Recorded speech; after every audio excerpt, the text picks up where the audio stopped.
Vamos entrar na Copa do Mundo, World Cup 74, professor? Contar essa história? Vamos. Vamos lá, como é que surgiu essa aventura? Seguinte, eu estava terminando de construir a minha Fórmula Super V e eu precisava um patrocínio para isso. Então eu fui na Gaúcha Car para pedir um patrocínio. E lá eu encontrei o jornalista Elton Jäger e ele me viu e disse: Pá, olha só o que eu tenho para ti aqui, rapaz. Tinha uma dupla que ia correr rally. Pá, não quero saber de rally, não queria saber de rally. Não, mas tu não está imaginando, tu não sabe o que é. Esse rally não é rally, é um troço, uma aventura. O que é? Puta, o troço vai passar em 19 países, são não sei quantos mil quilômetros. Aí eu gostei. Por quê? Quem é que vai ou não vai mais e tal? Não, é que tinha uma dupla aí que era o Jorge Ullmann e o Carlos Guido Weck. E os dois brigaram e abandonaram, não vão mais. E o carro está pronto. Carro feito pelo Ivers, uma Brasília com motor 1600, comando MT-11 da Draco, caixa 2 e 3 da Puma, cárter seco, bomba de óleo dupla, 4 carburadores Solex PI de Porsche. Puta, o carro era um espetáculo, um espetáculo. Aí eu gostei da ideia. Sim, e daí? Eu não conheço o navegador. Não, mas tu vai conhecer hoje de tarde, vai ter uma entrevista. Faltavam 14 dias para a largada em Londres. Tu vai conhecer os detalhes de uma entrevista que vai ter na Causa Júnior e tal, e tal, e tal. Aí me apresentaram aquele vasta cara que era ia ser o meu navegador. Muito querido, simpático. E eu disse, tá, e o carro? Eu quero o carro para levar na minha oficina. Aí peguei o carro, vi o que faltava, recebi um tape, um cassetezinho do Royal Automóvel Clube com todas as recomendações que deveria cuidar com todos os riscos que a gente ia passar na África, principalmente no deserto e tal. E aí eu aprendi o roteiro todo, como é que ia ser, onde largava, por onde passava, e todas as coisas. E eu saí daqui, e tinha um avião que saía daqui de Porto Alegre, um cargo que saía Porto Alegre, Londres direto. Eu perdi esse voo e tive que ir rodando com a Brasília até Campinas, no Viracopos, e lá eu consegui um cargo que ia Campinas, Orly, Paris, e tinha que botar o carro num pallet, eu tirei os para-choques, tudo, tirei radiador de óleo que tinha nos para-choques dianteiros, e botei o carro num pallet e pegamos um outro avião de passageiros e fomos para Paris. Chegamos em Paris no dia 1º de maio, era Dia Mundial do Trabalho, tudo fechado, puta, a alfândega não tinha também, tive que esperar até o dia 2 para liberar o carro e aí saí rodando pelo norte da França e atravessei o Canal da Mancha no Overcraft, aí fui para Dover, de Dover eu fui rodando para Londres e lá eu contratei um brasileiro que estava correndo de Fórmula Ford lá, o Alexandre, porque ele já estava bem acostumado lá em Londres, eu precisava visto para 5 países socialistas que nós íamos passar. Ele terminou me conseguindo só para dois países, que o resto não precisou, nem precisei. Depois eu saí para procurar filtro de ar, que o carro não tinha filtro de ar. E não consegui em Londres, de jeito nenhum, procurei por tudo que era canto, buraco, não consegui. E a largada da prova, e viemos embora. Fizemos toda a travessia até o sul da Inglaterra, aí entramos na França. Na França foi só um translado, porque eles tinham algum problema político na França que não permitiram a competição.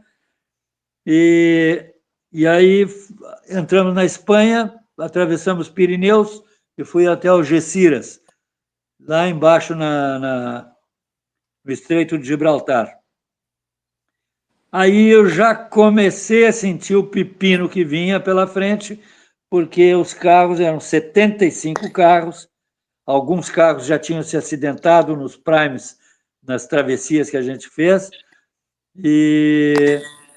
mas era uma barra pesada, porque tinha todas as fábricas estavam participando, a Citroën, a Peugeot, a Lancia, a Porsche, a Mercedes, a Datsun, a Cherokee americana, enfim, barbaridade de carros.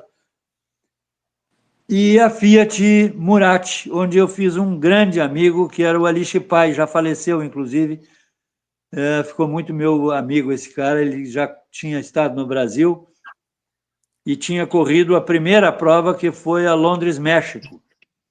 Essa prova foi organizada pelo Royal Automobile Club, patrocinada pelo Daily Mail, divulgada pelo Daily Mail e patrocinada pela Royal Label. Então, eles se juntaram e mandaram um convite para todos os países, convidando os campeões para participar dessa, campeões de rally, para participar. Eu não era campeão de rally, mas o meu navegador era campeão. Ganhou a prova aquela que veio do norte lá, não sei, Rally Ipiranga, uma coisa assim. E esse título garantiu a entrada dele.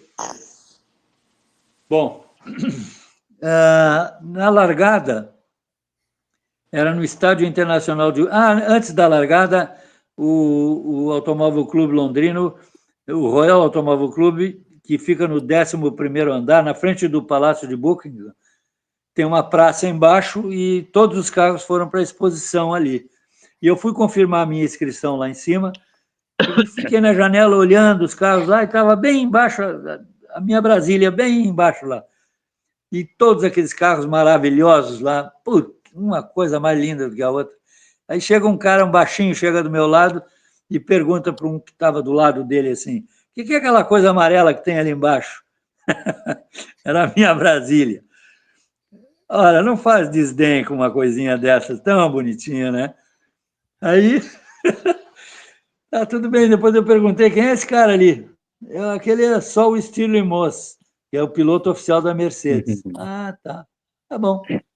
Largou a competição e vamos embora. Quando chegamos lá na travessia do Estreito de Gibraltar, teve um parque fechado e nos deram 2 ou 3 horas ali para remendar os carros, e eu não tinha mecânico, era eu mesmo, ia para baixo do carro, fuçava, trocava pastilha, trocava lona de freio, regulava, fazia, acontecia, tudo eu que fazia.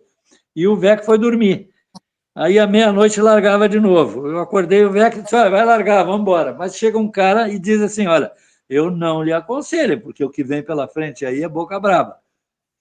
Vocês vão entrar no deserto agora aqui, porque em vez de ir pela costa, pelo Grande Atlas, que é tudo asfalto, para o norte de Marrocos, nós fomos para o interior, pegamos de cara o deserto ali. Aí, quando estava para ser dada a largada, o turco Ali Chipai veio falar comigo. E ele disse: olha, eu tenho observado, vocês têm um desempenho extraordinário, muito superior ao que o carro de vocês permite. Mas eu quero te dar uma recomendação. Tu não espera ajuda de ninguém daqui para frente, porque isso é uma prova de profissionais. Quanto menos adversários tiver, mais fácil para o cara que está sobrando. Tá bom? Inclusive, se tu encontrar alguém enterrado ou qualquer coisa assim, esquece, vai embora, faz a tua vida. Tá bom. Puta, não é que foi o primeiro cara que eu encontrei, foi esse turco, rapaz. Na madrugada daquele dia, eram umas 4 horas da madrugada, no deserto não se enxerga absolutamente nada, nada. Pode ter 50 faróis, se tu não tem um ponto de referência na frente, tu não enxerga nada, fica o facho e não enxerga nada, porque não tem nada, não tem estrada, não tem absolutamente nada. Mas eu vi uma luz e fui atrás dessa luz, saí da minha rota, inclusive. Quando cheguei lá, era ele gesticulando: não para, não para, não para.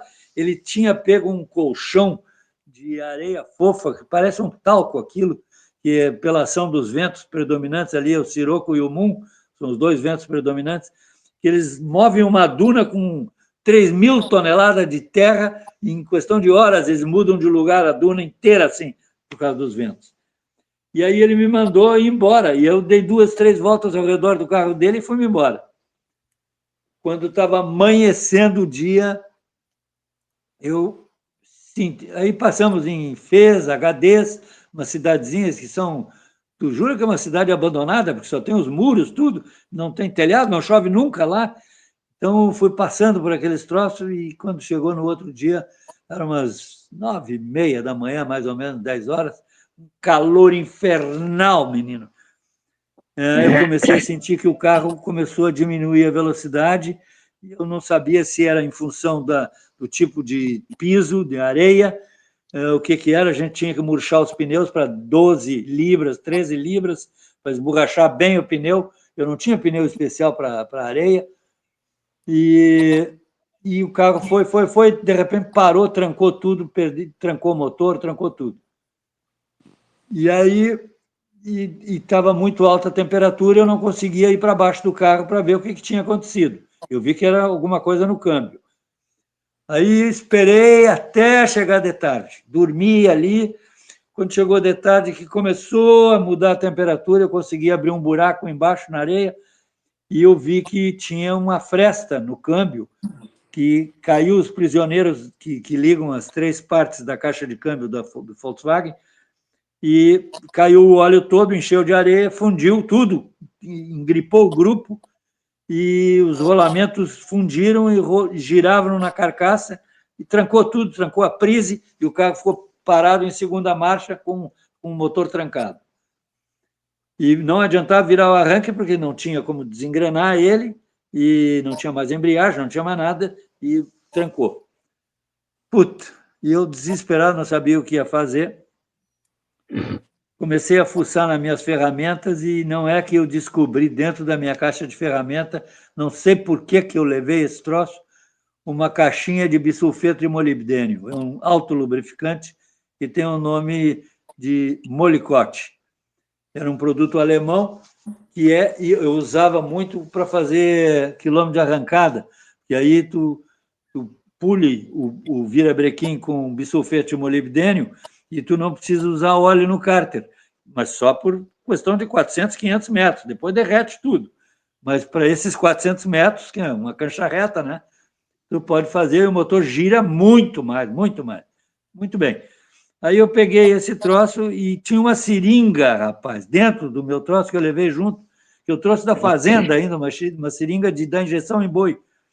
E eu enchi a seringa com aquele bisulfeto e fui lá e guichei para dentro da caixa.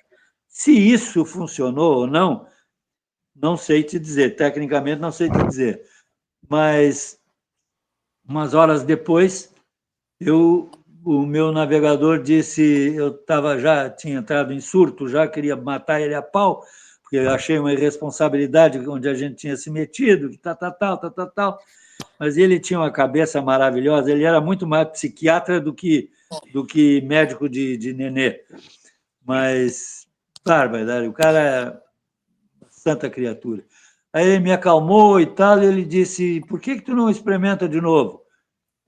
E eu dei arranque e o carro devagarinho fez um nhó, nhó, nhó, nhó, nhó, nhó, e pegou, rapaz. A sorte é que não tinha embreagem, porque se tivesse embreagem, ele teria patinado e ficava enterrado na areia.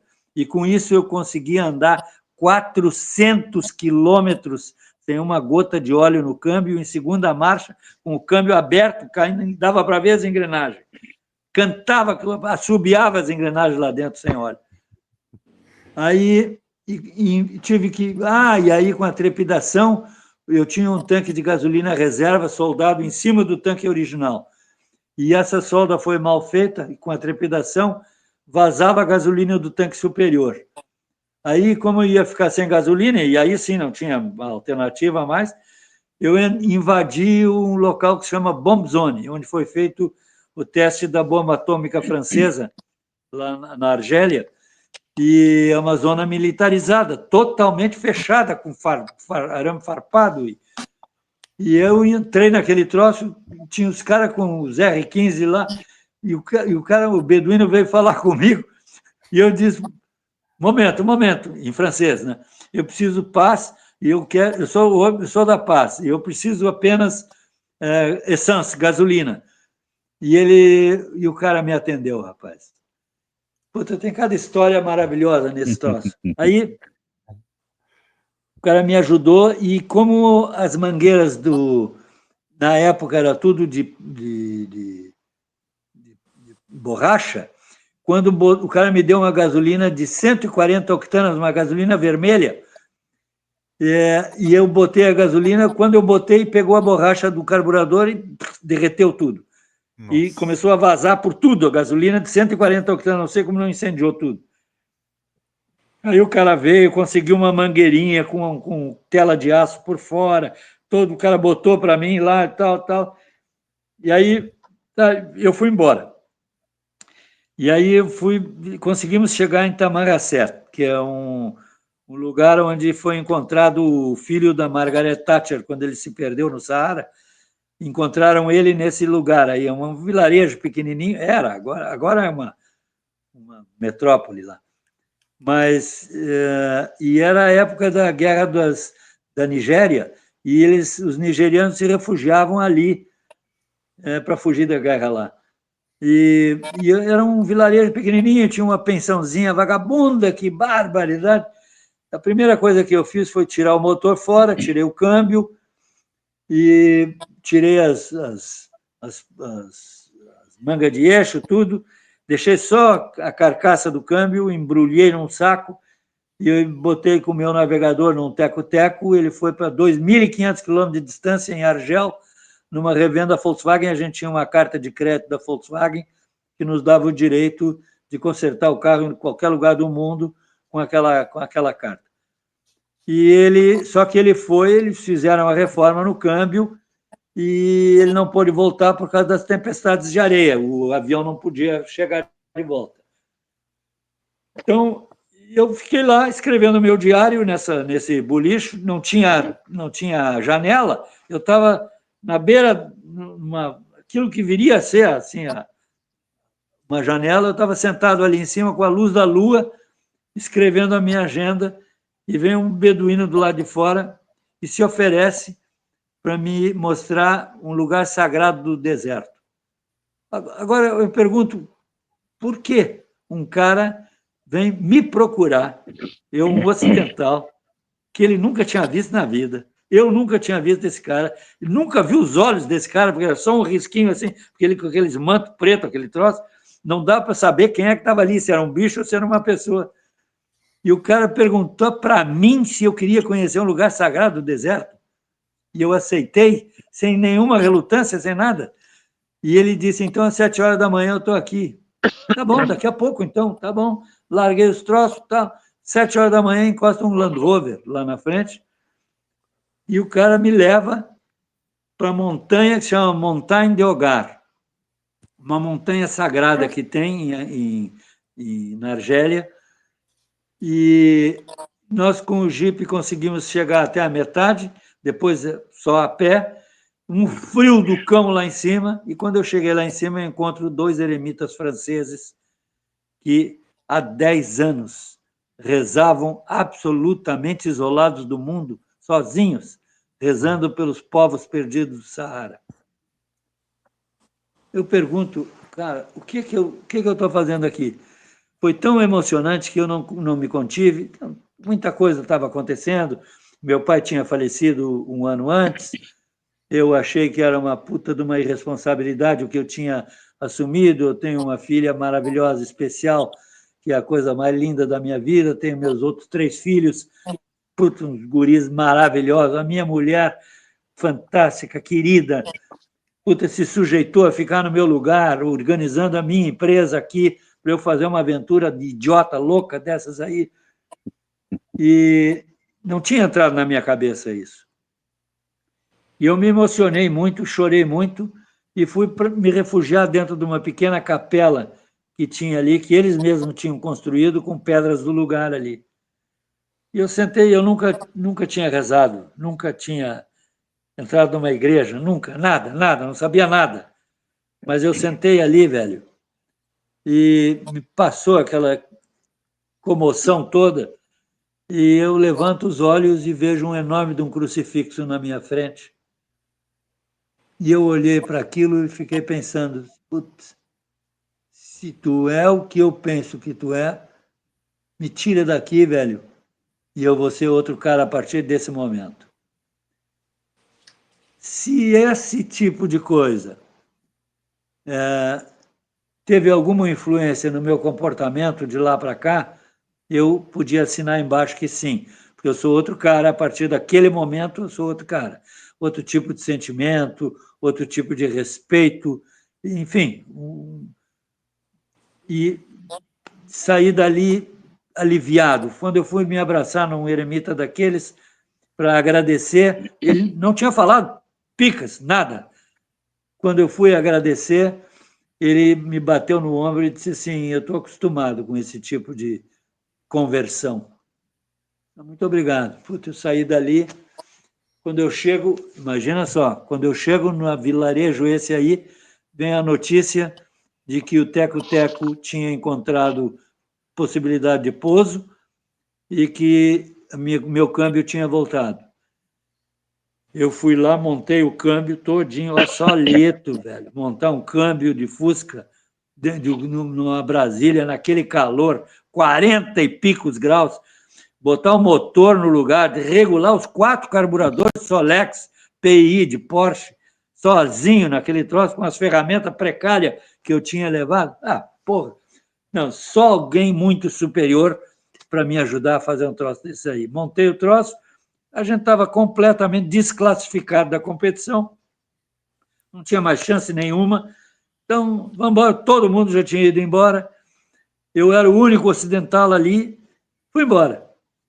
Quando eu estou saindo da cidade, era tarde da noite, já devia ser 1h da madrugada, mais ou menos, eu vejo um carrinho vindo no sentido contrário e eram os alemães da BMW, que tinham quebrado uma balança da BMW.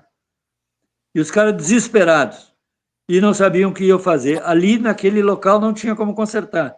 E eu sabia tudo, eu sei tudo, velho. De mecânica, eu sei tudo. E eu voltei com os caras para lá, consertei a BMW deles, consertei a BMW, não consertei a balança, porque os caras, botei tudo no lugar e eles saíram embora e eu peguei a minha rota e fui embora e nunca mais vi esses caras. Andamos, a gente completamente desclassificado. Não tinha mais competição para nós. Não vimos mais ninguém, não sabia mais notícia de ninguém. Vamos embora sozinhos no meio do deserto do Saara. Direção norte, atravessando a Argélia, para chegar na Tunísia. E quando eu estou eram umas 4 ou 5 horas da tarde do outro dia, já sem parar tudo, meu navegador só dormia. Ele me deu a rota e disse, olha, vai por aqui e tal, não desvia daqui e tal, tal. E combustível, a gente tinha os camburões dentro do carro que a gente tinha posto depois que saíam daquele do forte aquele, a gente botou. E aí eu vi uma fumaça na frente e eu acordei o alemão e disse, essa fumaça estava aqui na frente, agora ela está ficando para a esquerda e eu não saí da minha rota, porra. Aí ele disse, olha, se tem fumaça, tem fogo, se tem fogo, tem gente, vamos lá. E aí eu tive que ir atrás para ver o que era. Bueno, quando eu cheguei lá, era um lugar que chamava Fort Abandonné, no tempo da Legião Estrangeira, da guerra, aquele cara que desdenhou da minha Brasília, o Stilemos, que era piloto oficial da Mercedes, ele, um navegador e um mecânico, tinham quebrado o diferencial do carro e pararam lá para se refugiar dentro desse forte, e aí eles queimavam os pneus da Mercedes para fazer a fumaça, foi isso que me atraiu. E quando eu encostei ali, o Stilemos, prepotente como todo inglês, chegou para mim, a boca do cara sangrava, rapaz, de falta de água já, os caras estavam há 3 dias parados ali, sem água, os caras, bárbaro, era quadro da dor. E ele, impostor, disse para mim, você vai me levar agora. Não, eu não vou levar ninguém. Se eu não puder levar os 3 dele, sozinho não vai, porque tu não é nem um pouquinho melhor do que aqueles caras que estão ali, o mecânico e o de jeito nenhum. Faz um SOS aí que eu levo. E ele disse, mas eu sou o Steve Moss. Tu não conhece Cláudio Miller? Não, sou eu. Cláudio Miller, não vou levar. Um abraço para vocês. Peguei o bilhete do SOS com a posição dele direitinho e fui embora. 800 quilômetros adiante, eu entreguei o bilhete em Inamenas e os caras foram lá socorrer ele de helicóptero. E esse cara, na entrega de prêmios, passou por mim e nem me cumprimentou. Imagina só.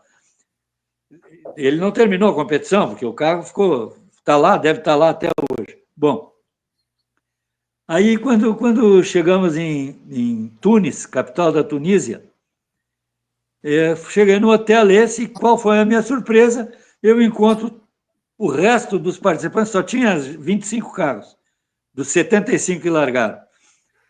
Aí eu encontro o Mr. Dixon, que era o diretor da competição, e ele bota as mãos na cabeça e diz para mim: não é possível, eu não imaginava.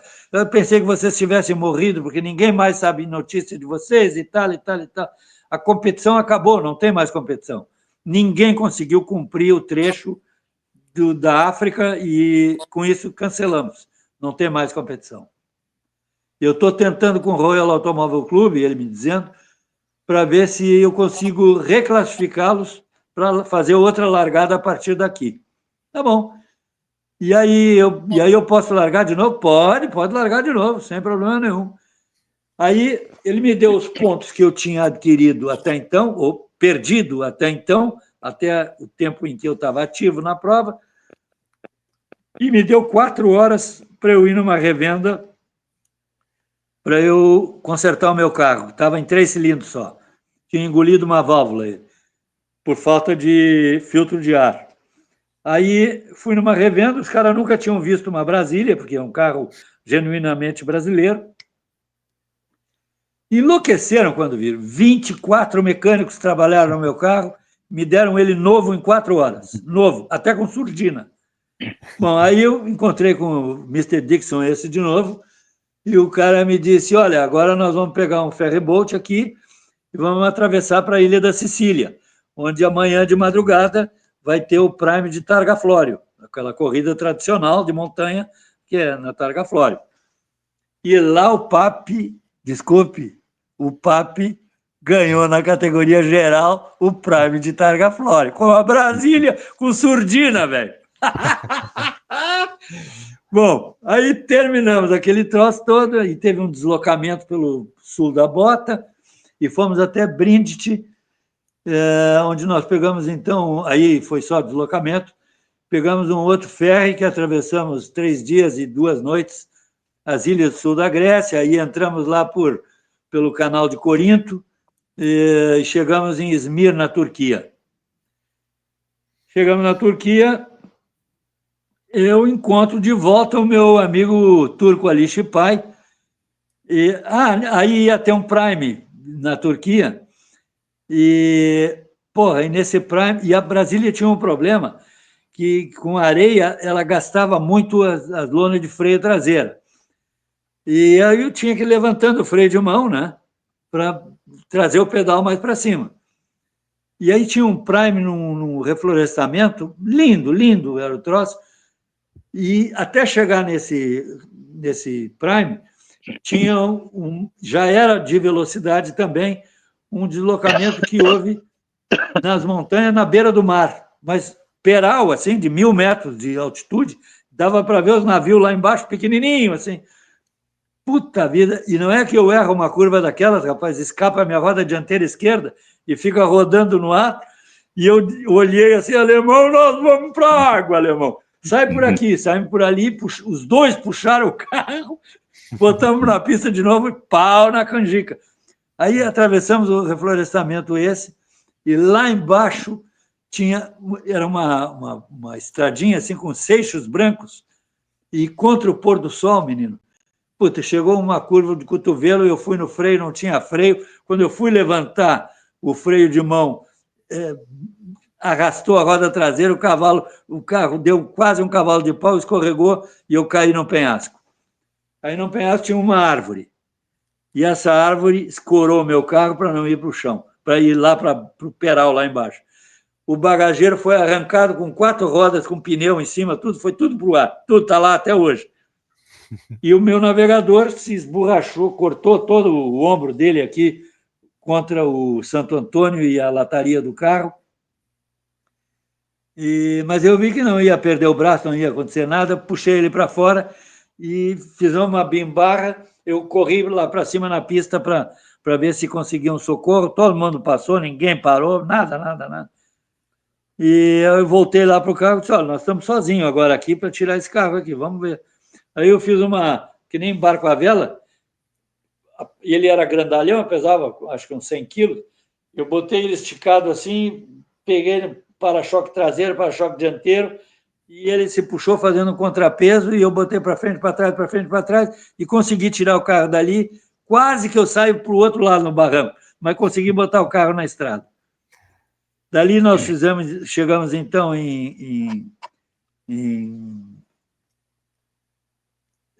na Turquia, em Ankara. Puta, mercado grande da Turquia, não me lembro o nome agora, puta, me deu um branco. Bom, chegamos ali, encontrei meu amigo turco e ele disse, olha, vamos fazer o seguinte, tu precisa fazer alguma coisa do teu carro? Não, meu carro está sem vidro, a árvore quebrou os vidros tudo ali e tal. Então vamos lá na minha revenda, na tal revenda Murat Açaí, e aí os caras botaram as latas para fora, a coice, né? Botaram as latas para fora e botaram os plástico, plexiglass, botaram ali no lugar das janelas, tudo, e seguimos embora, atravessamos a Turquia toda, Grécia, depois entramos no outro dia lá na costa do Adriático, na Iugoslávia, e chegamos então em Lobel Pass, na Áustria, onde estava nevando, 15 graus abaixo de zero, e era para eu encontrar com os meus pneus, lá que eu tinha comprado pneus de prego especial para neve, e só que roubaram esses pneus, e não tinha, nós estávamos com Cidade de Campo da Pirelli, e vai ter que ser com isso mesmo, e meia-noite largou, e a gente foi embora, e a gente largou já na quarta posição, tinham dois Citroën, não, na quinta posição, 2 Citroën e 2 Peugeot na minha frente, Citroën SM, aquele Maserati com 6 cilindros, com motor Maserati, e eles estavam liderando. E eu em quinta posição já. E aí, pô, não dava para passar absolutamente nada. Estrada de terra era neve, neve, neve, neve, neve. Eu nunca tinha visto neve. E no que eu botava o pé no freio, encostava o papo da Brasília em cima daquele cucuruto que ficava no meio, parecia um tobogã, o troço deslizava assim. Aí foi indo, quando chegou às 4 horas da madrugada, eu olhei lá embaixo, tinha tido um acidente onde os 2 Peugeot e os 2 Citroën se pegaram lá. E embolou tudo lá embaixo. Aí o alemão desceu para socorrer, para ver se tinha alguém machucado e tal, e eu vi que tinha uma frestinha entre o Peral e um Peugeot daqueles. Eu vou passar por aqui, vou passar, e dei para frente, para trás, para frente, para trás, fiz um trilho e gritei para ele, vem embora para cá que nós vamos embora. E aí eu peguei a ponta do rali, e, meu amigo, dali para frente nós pegamos um asfalto, e nesse asfalto eu fui fazendo um zigue-zague coberto de neve, tinha guarda-reio de um lado e barranco do outro. E eu fui fazendo um zigue-zague para dificultar para os caras que viessem atrás, e com isso nós chegamos em Salzburgo, na Áustria, 2h30 na frente do segundo colocado. A banca de cronometragem não tinha sido montada ainda e os caras não acreditavam que nós tivéssemos feito o percurso correto. Aí sim, aí eu tive um pênalti brutal, porque eu não tinha me dado conta.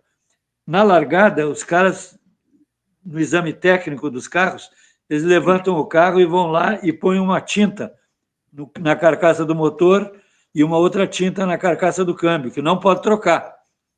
E quando o meu câmbio foi, e depois na chegada, eles põem uma terceira tinta em cima daquela, que produz uma quarta cor, e para ver se realmente é verdadeiro. Aquilo ali, se ninguém trocou nada. Só que eu não tinha me dado conta de que quando a caixa foi para a reforma, os caras pintaram a carcaça de câmbio de preto, e com isso apagou a marca, e aí os caras não encontraram a marca e me desclassificaram por isso aí. Para mim, não diz nada, velho. O que importa está aqui dentro. O troféuzinho, Salzburg, a Brasília, a participação e os jurássicos junto comigo aqui, e esse pneu maravilhoso que hoje é o centro da minha sala aqui. Olha que história fantástica. Tá aí, né? Aqui o Cláudio e o navegador, né? O Carlos Wenck. Carlos Wenck. Isso aqui é no parcão ali da 24 de outubro ali, antes da largada aqui. Muito legal. Antes de sair daqui para Campinas. Ó, o resultado que a gente tem aqui, né, que ficou aqui na tabela, é 16ª colocação, Volkswagen Brasília, mas aí andou de tudo, BMW, Citroën DS23, Peugeot 504, Ford Escort, quer dizer, carros muito mais avançados, muito mais rápidos, né? O Escort foi o que ganhou o Rally de 1970, Londres, México. Foi o Escort. Foi o Escort, né? Então, Inglês. tá na história. Tá na história aqui. Eu tava vendo os time penalties, né? As horas, né, de time penalty para todo mundo. Foi impressionante, né? O Ali Sipahi, né? O turco, com o Murat 124, teve menos penalidades aqui, terminou na 8ª colocação, né? Finalizou ali, junto com o Azmi Avikloglu, que era o navegador dele. Na 8ª colocação. Foram 8º colocados, terminaram a prova com o Murat 124. Tá aí a história, quem pediu aqui no chat, o Boina, quem mais aqui? Uma galera pediu essa história. O Boina, inclusive, falou que tem que virar filme essa história, porque realmente tu sabe que agora, olha, para tu ver a importância da nossa participação, que tá certo que muita gente já morreu, né? Mas eu recebi um convite com tudo pago os caras que estão organizando o 50º dessa competição, já passou agora. Os caras me deram tudo de graça para levar a Brasília para a Inglaterra, me deram passagem, estadia, tudo de graça, para eu ir para lá para comemorar o 50º dessa competição. Mas eu tinha uma reunião com os pilotos jurássicos aqui, eu digo, não, eu vou ficar aqui com o meu grupo maravilhoso e não quero nada com essa inglesada lá, deixa, fica assim. Muito obrigado, agradeci. Agora, essa semana me mandaram outro convite para eu, pelo menos, mandar o carro para lá para participar de uma exposição que eles querem. Teve um piloto francês que correu de Citroën, que o cara ficou alucinado pela Brasília, ele queria comprar a Brasília de qualquer jeito, e eu disse para o alemão Beck, meu navegador, vamos vender essa porra aqui, vamos viajar, porra. Não, vamos até o fim. Então, aí fomos. Aí ela. Muito legal. E seu Paulo Trevisan, trabalho maravilhoso que ele fez com esse carro. Tá lá no Museu do Paulo, né? No Museu do Polícia Brasileiro. No Museu do Paulo. Muito legal.